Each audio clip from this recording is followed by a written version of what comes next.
సామెతలు 13వ అధ్యాయము 1-25 వచనములు.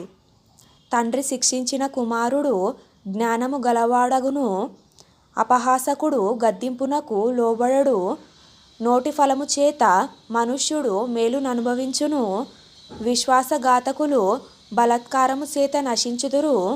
తన నోరు కాచుకొనువాడు తన్ను కాపాడుకొనును, ఊరుకొనక మాటలాడువాడు తనకు నాశనము తెచ్చుకొనును.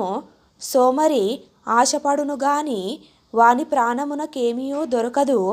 శ్రద్ధగల వారి ప్రాణము పుష్టిగా నుండును. నీతిమంతునికి కళ్ళమాట అసహ్యము, భక్తిహీనుడు నిందించుచు అవమానపరచును.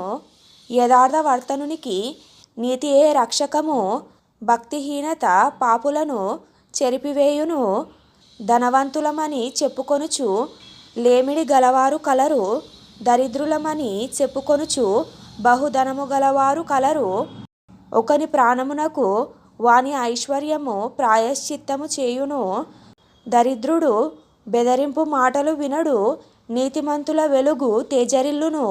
భక్తిహీనుల దీపము ఆరిపోవును, గర్వము వలన జగడమే పుట్టును. ఆలోచన వినువానికి జ్ఞానము కలుగును, మోసము చేత సంపాదించిన ధనము క్షీణించిపోవును.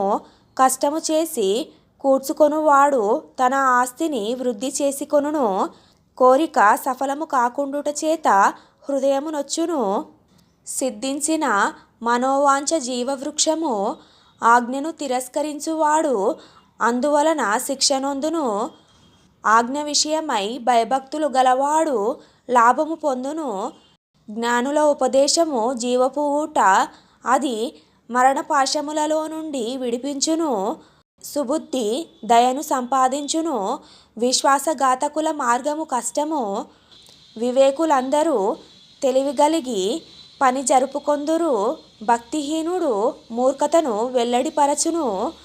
దుష్టుడైన దూత కీడునకు లోబడును, నమ్మకమైన రాయబారి ఔషధము వంటివాడు.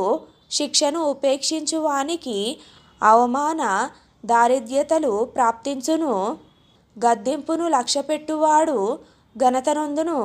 ఆశ తీరుట ప్రాణమునకు తీపి, చెడుతనమును విడుచుట మూర్ఖులకు అసహ్యము.